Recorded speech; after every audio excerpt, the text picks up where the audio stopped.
Hello दोस्तों, मैं Rohit Kumar Rohit arts classes में आपका स्वागत है। कल हम लोगों ने संस्कृत के महत्व के विषय में जाना था। आखिर संस्कृत के जनक कौन है, संस्कृत की पहली पुस्तक कौन थी और उसे कितने पेज में लिखा गया था और कैसे संस्कृत का विकास हुआ था।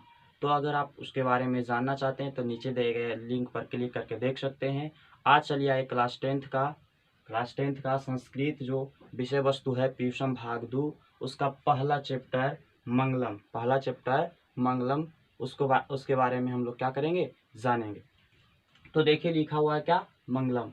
क्या लिखा हुआ है? तो मंगलम। आखिर मंगलम जो है, मंगलम में क्या पढ़ना है, इसमें क्या क्या दिया गया है उसके बारे में पहले जानेंगे और ये कहाँ से लिया गया।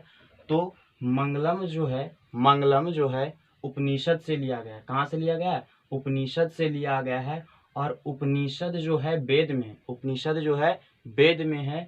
और वेद में देखिए, समझिएगा, ये मान लिया जाए वेद है तो उसके अंदर में क्या है, उपनिषद है। और उसके अंदर में क्या है, ये मंगलम लिखते हैं, समझिएगा। और ये देखिए उपनिषद है और ये क्या है, वेद है। यानी कि वेद के अंतर्गत उपनिषद है, वेद में क्या है, उपनिषद है। और उपनिषद में क्या है, मंगलम है। और वेद में जो है आत्मा, परमात्मा और सत्य के विषय में पढ़ने के लिए दिया गया है। सत्य के विषय में जानकारी दी गई है। इसलिए मंगलम में भी क्या चीज में, मंगलम में भी आत्मा परमात्मा के विषय में जानकारी दिया गया है। आखिर आत्मा क्या है, सत्य क्या है, परमात्मा क्या है। देखिएगा, उपनिषदों की कुल संख्या 108 होती है। अगर पूछता है एग्जाम में कि उपनिषदों की कुल संख्या कितनी होती है, तो बोल 108 होती है। और वेद की संख्या कितनी होती है, तो वेद की संख्या 4 होती है। वेद के लेखक वेद व्यास हैं, वेद के लेखक वेद व्यास हैं। तो अगर पूछ दिया मंगलम के लेखक कौन है, तो समझिएगा, जब वेद के अंदर उपनिषद है और उपनिषद के अंदर मंगलम है, तो वेद जो है बड़ा जो ग्रंथ है उसका अगर लेखक वेद व्यास हुए तो उसके अंदर जो भी होगा तो उसका भी लेखक जाहिर सी बात है कौन होंगे, वेद व्यास। तो मंगलम, उपनिषद और वेद के लेखक कौन हो जाएंगे, वेद व्यास। अगर एग्जाम में पूछता है कि मंगलम पाठ के लेखक कौन है, तो बोलिएगा क्या चीज, वेद व्यास। अगर पूछ दिया कि मंगलम पाठ कहाँ से लिया गया है, उपनिषद से लिया गया है। मंगलम पाठ कहाँ से लिया गया है, तो उपनिषद से लिया गया है। अगर पूछ दिया कि उपनिषदों की कुल संख्या कितनी होती है, तो 108 होती है। अगर पूछा कि वेद की संख्या कितनी होती है, तो 4 होती है। एक चीज और बता दें, सबसे प्राचीन वेद जो था ऋग्वेद था। एग्जाम में अगर पूछ दिया तो ठीक है, नहीं पूछा तब पर भी क्या ठीक है। सबसे पुरानी वेद कौन है, तो ऋग्वेद है। और वेद की संख्या टोटल क्या है, 4 है।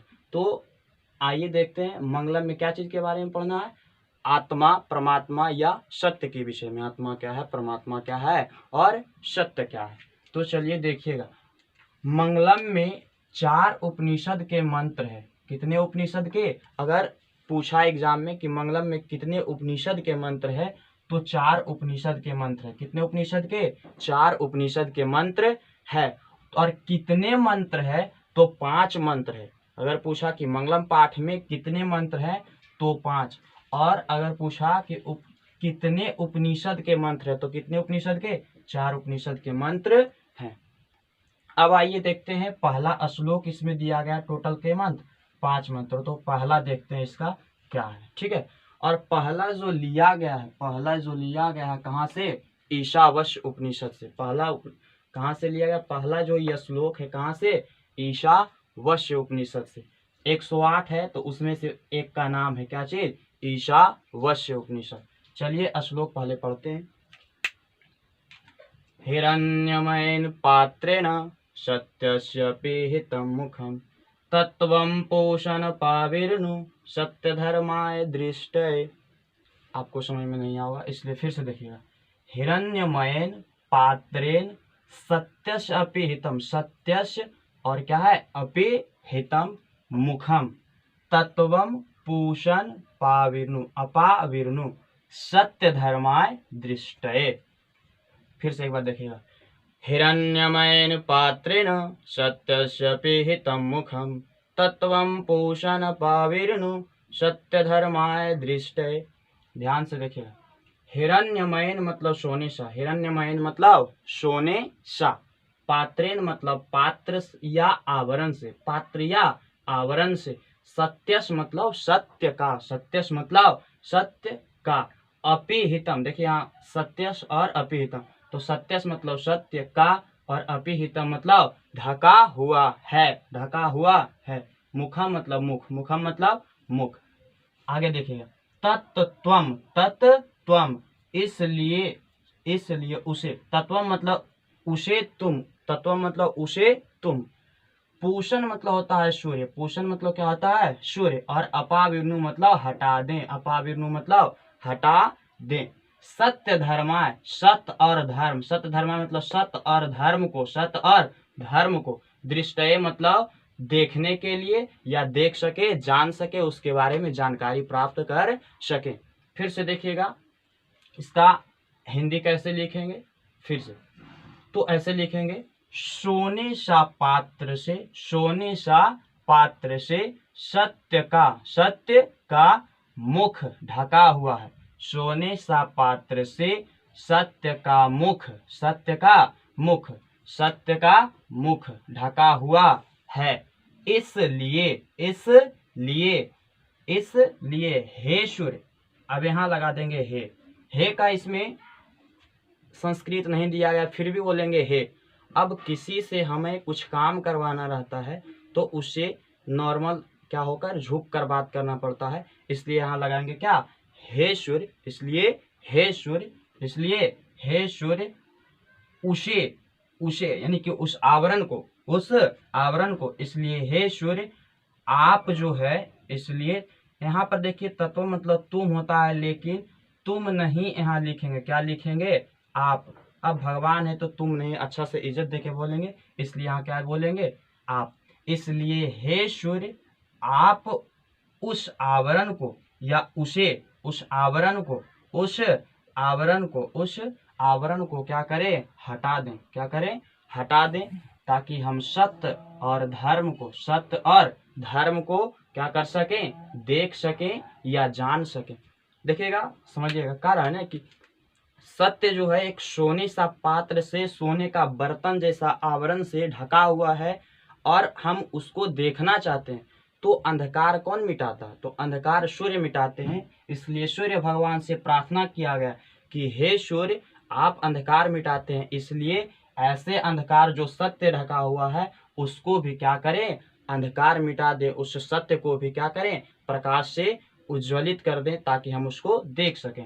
अब देखिए इसका अगर हिंदी लिखना चाहें, शब्दार्थ लिखना चाहें तो ऐसे लिखेंगे, सोने सा पात्र से, सोने सा पात्र से या आवरण से सत्य का मुख ढका हुआ है, इसलिए हे सूर्य, इसलिए हे सूर्य आप उस आवरण को, आप उस आवरण को हटा दें, ताकि हम सत्य और धर्म को देख सकें, उसके बारे में जान सकें, सत्य के मार्ग पर चल सकें। चलिए अगला देखते हैं दूसरा श्लोक। ध्यान से समझिएगा, पहले पढ़ने के लिए आना चाहिए, उसके बाद अर्थ स्पष्ट करने के लिए एक एक शब्द का अर्थ आना चाहिए, ताकि आप अच्छी तरीके से समझ सकें उसके अर्थ को। आखिर जब अर्थ आप समझिएगा तभी आप संस्कृत को समझ पाइए। तो चलिए देखते हैं, पहला दूसरा श्लोक है। दूसरा श्लोक जो है लिया गया है कठ उपनिषद से। पहला लिया गया था ईशावास्य उपनिषद से और दूसरा कहाँ से, कठ उपनिषद से। इसको पढ़ना कैसे, चलिए देखते हैं। अनोह अनियान, ये रा का जो है विसर्ग हो जाता है, रा का क्या हो जाता है विसर्ग हो जाता है। तो अनोह अनियान महतो महियान, अनोह अनियान महतो महियान आत्मस्य, आत्मस्य जंतु, यहाँ पर जो विसर्ग यहाँ रा दिख रहा है वो जो है विसर्ग हो जाता है, इसलिए यहाँ पर भी क्या हो जाएगा जंतोह निहितो, निहितो गुहायाम, गुहायाम तम क्रतुः, तम क्रतुः पश्यते, पश्यते बीत शोको, बीत शोको धातु प्रसादानम हेमानम आत्मना। ये देखिए बड़ा लग रहा है तो इसमें डरना नहीं है, ध्यान से देखना है। धातु प्रसादानम हेमानम आत्मनः। अब चलिए इसको एक लय में कैसे पढ़ेंगे ताकि लगे कि संस्कृत हम पढ़ रहे हैं। तो चलिए देखते हैं, अनोहयन्यान महतो मयान आत्मस्य जंतोः निहितो गुहायां तमाक्रतो पश्यति बीत शोको धातो प्रसादानम हेमानम आत्मनः।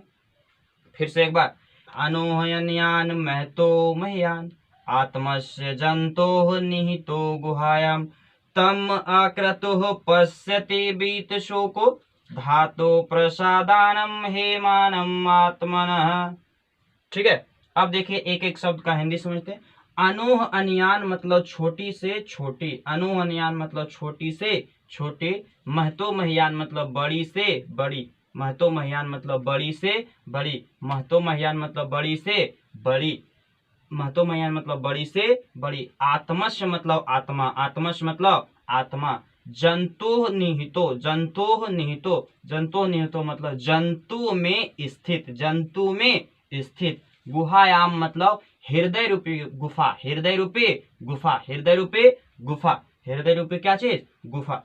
तम आक्रतु मतलब कम ज्ञान वाला व्यक्ति, कम ज्ञान वाला व्यक्ति, कम ज्ञान वाला व्यक्ति, पश्यति मतलब देखता है, उसके बारे में जानता है, बीत शोको मतलब शोक रहित हो जाता है, शोक रहित का मतलब होता है दुख नहीं होना, दुख नहीं होना। अगर आप सत्य के बारे में जान जाते हैं तो आपको किसी प्रकार का दुख नहीं होता है। धातु मतलब होता है ईश्वर, धातु मतलब क्या होता है? ईश्वर। और प्रसाद का मतलब होता है कृपा, और कृपा या आशीर्वाद, कृपा या आशीर्वाद। हे मानम आत्मनः मतलब आत्मा की महिमा या स्वरूप या उसके बारे में। अब देखिए इसका हिंदी कैसे लिखेंगे, तो यहां से देखिएगा, आत्मा छोटी से छोटी, आत्मा क्या चीज? आत्मा, आत्मा छोटी से छोटी, आत्मा कैसी है? छोटी से छोटी, छोटी से छोटी एवं बड़ी से बड़ी है, आत्मा छोटी से छोटी एवं बड़ी से बड़ी है, जो जंतुओं के, जो जंतु के हृदय रूपी गुफा में, जंतु के हृदय रूपी गुफा में, जंतु के हृदय रूपी गुफा में स्थित होती है।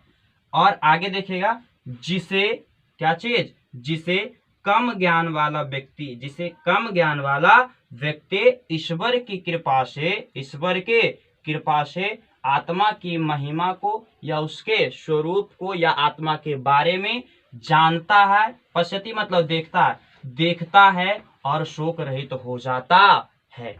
फिर से देखिएगा इसको अच्छे तरीके से, तो आत्मा छोटी से छोटी एवं बड़ी से बड़ी है, जो जंतुओं के हृदय रूपी गुफा में स्थित होती है, जिसे कम ज्ञान वाला व्यक्ति ईश्वर की कृपा से देखता है और शोक रहित हो जाता है। अब चलिए देखिएगा, यानी कि अब इससे हिंदी में 2 अंक का हिंदी में पूछेगा, संस्कृत का एग्जाम रहेगा, संस्कृत का क्या रहेगा? एग्जाम रहेगा, और हिंदी में क्वेश्चन दिया रहेगा, हिंदी में क्वेश्चन दिया रहेगा।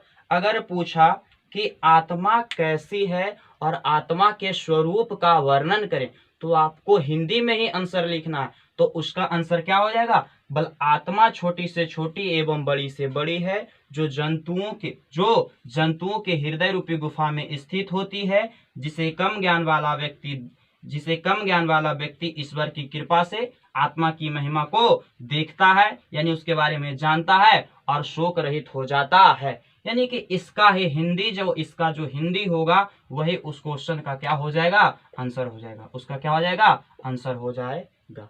फिर से देखिएगा, क्वेश्चन ध्यान रखिएगा, 2 नंबर में पूछता है, आत्मा के स्वरूप का वर्णन कीजिए या आत्मा कैसी है, तब इसका हिंदी जो होगा उसका क्या हो जाएगा? आंसर हो जाएगा। चलिए अब तीसरा श्लोक देखते हैं। तीसरा श्लोक जो है, तीसरा श्लोक मुंडक उपनिषद से लिया गया है। कहाँ से? मुंडक उपनिषद से। कौन उपनिषद से? मुंडक उपनिषद से। पहला लिया गया था ईशावास्य उपनिषद से, और दूसरा लिया गया था कठ उपनिषद से, और तीसरा लिया गया है कहाँ से? मुंडक उपनिषद से। कहाँ से? मुंडक उपनिषद से। चलिए पहले पढ़ने के लिए आना चाहिए, तो पढ़ते हैं।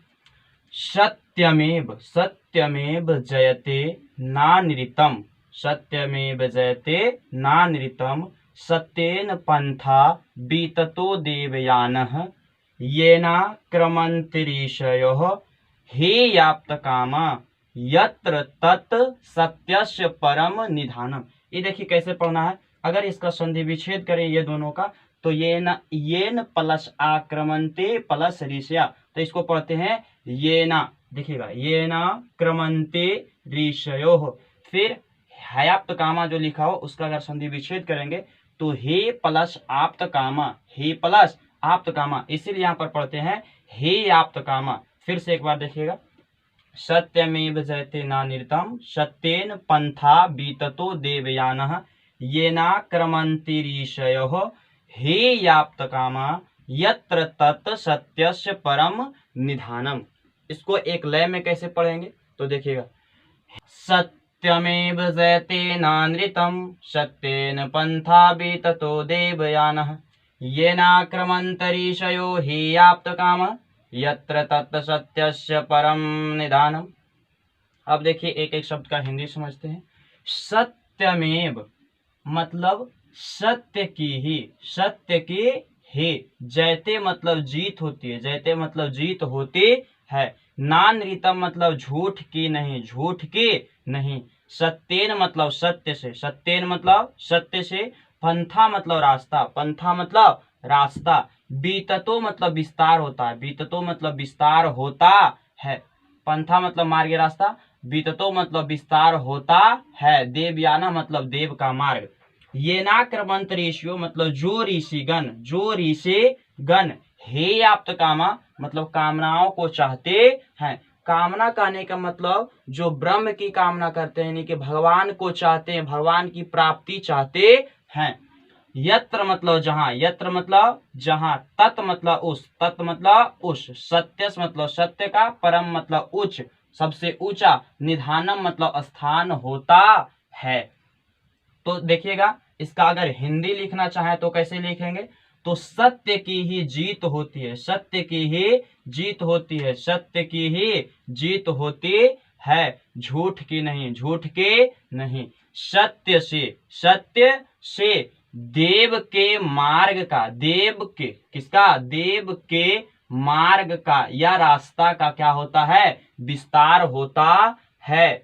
सत्य से किसका मार्ग विस्तार होता है, तो देवता के मार्ग का विस्तार होता है। जो ऋषिगण, जो ऋषिगण, जो ऋषिगण कामनाओं को चाहते हैं, कामनाओं को चाहते हैं, वह सत्य के मार्ग पर चलते हुए वहां पहुंचते हैं जहां सत्य, जहां उस सत्य का, जहां उस सत्य का उच्च स्थान होता है। अगर कोई व्यक्ति ब्रह्म की कामना करता है, ब्रह्म से मिलना चाहता है, भगवान से एकाकार होना चाहता है, तो उसको सत्य के मार्ग पर चलकर प्राप्त कर सकता है।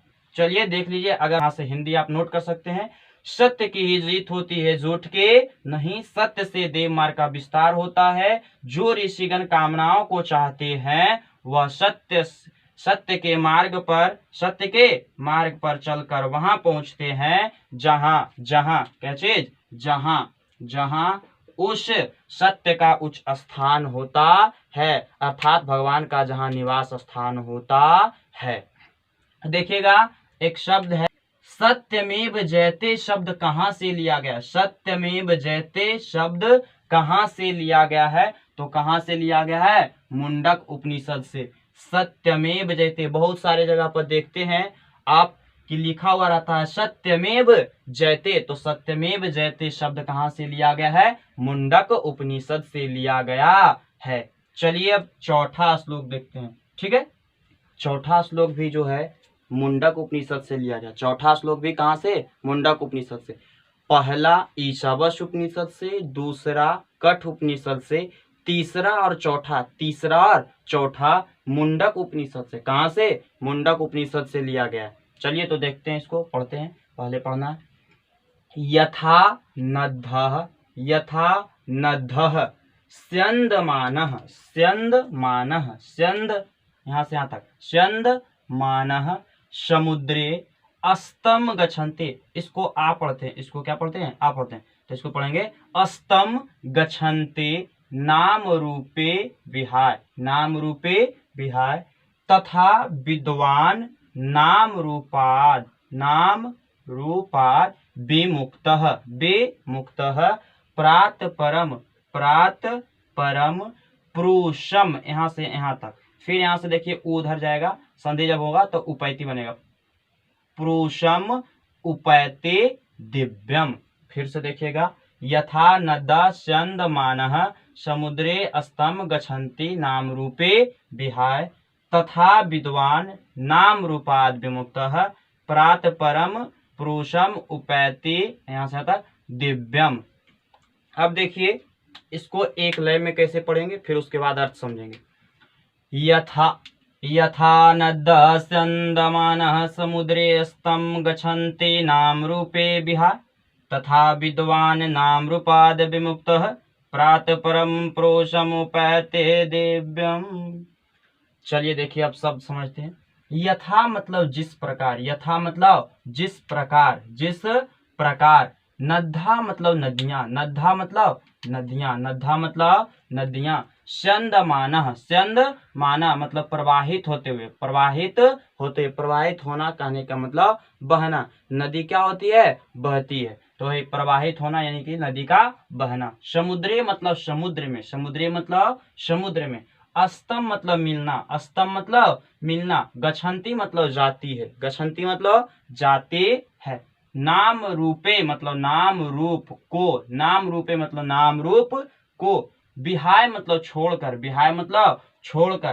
तथा मतलब उसी प्रकार, तथा मतलब उसी प्रकार। विद्वान मतलब विद्वान लोग, विद्वान लोग। नाम रूपाद मतलब नाम रूप, नाम रूपाद मतलब नाम रूप। विमुक्तः मतलब छोड़कर, विमुक्तः मतलब भी क्या होता है, छोड़कर। प्रात परम मतलब परम या उच्च, प्रात परम मतलब परम या उच्च, श्रेष्ठ। पुरुषम उपैते मतलब पुरुष, पुरुष यहाँ पर कहने का मतलब परमात्मा भगवान, ठीक है।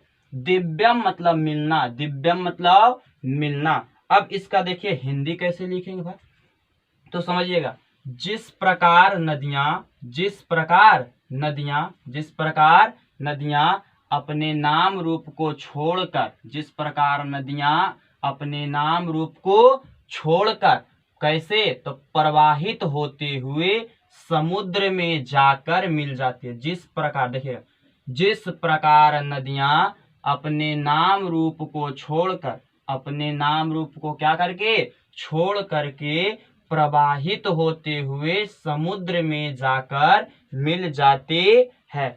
अब समुद्र में जाकर जब नदी मिलती है तो कैसे, बहते हुए जाती है, और जाती है तो अपना जब समुद्र में, जब नदी का पानी जब समुद्र में मिल जाता है तो नदी का अस्तित्व क्या हो जाता है, समाप्त हो जाता है। नदी का जल किसका जल बन जाता है, तो समुद्र का जल बन जाता है। तो देखिए फिर से, जिस प्रकार नदियां अपने नाम रूप को छोड़कर प्रवाहित होते हुए समुद्र में जाकर क्या हो जाती है, मिल जाती है। ठीक उसी प्रकार, ठीक उसी प्रकार विद्वान, कौन लोग, विद्वान लोग नाम रूप को छोड़कर, यानी कि अपने नाम रूप को छोड़कर यानी त्याग करके परम पुरुष, परम पुरुष या परमात्मा में क्या हो जाते हैं, मिल जाते हैं, यानी भगवान से एकाकार हो जाते हैं। जैसे नदी जो है प्रवाहित होते हुए समुद्र से एकाकार होती है, मिल जाती है, ठीक उसी प्रकार विद्वान लोग किसे, तो भगवान से एकाकार हो जाते हैं, भगवान से मिल जाते हैं। अब देखिए, तो यहाँ से देखिए हिंदी नोट कर सकते हैं। जिस प्रकार नदियां अपने नाम रूप को छोड़कर प्रवाहित होते हुए समुद्र में जाकर मिल जाती है, ठीक उसी प्रकार विद्वान लोग अपने नाम रूप को छोड़कर परम पुरुष परमात्मा से मिल जाते हैं। अब देखिए संस्कृत का जब एग्जाम रहता है तो 2 मार्क्स का संस्कृत का एग्जाम रहेगा, लेकिन हिंदी में क्वेश्चन पूछेगा कि नदी और विद्वान पुरुष में क्या समानता है। तो देखिए इसका जो हिंदी होगा उसका क्या हो जाएगा, आंसर होगा। तो उसका आंसर लिखेंगे, नदी और विद्वान पुरुष में समानता क्या होती है, तो लिखेंगे जिस प्रकार नदियां अपने नाम रूप को छोड़कर प्रवाहित होते हुए समुद्र में जाकर मिल जाती है, ठीक उसी प्रकार विद्वान लोग अपने नाम रूप को छोड़कर परम पुरुष परमात्मा से क्या हो जाते हैं, मिल जाते हैं। नदी और विद्वान पुरुष में यही समानता होते है। इस प्रकार से अगर लिखते हैं तो आपका 2 मार्क्स मिलता है। तो क्वेश्चन लिख लीजिएगा, उसके बाद आंसर नोट कर लीजिएगा खुद से। चलिए आगे बढ़ते हैं। चलिए अब 5वां श्लोक देखते हैं।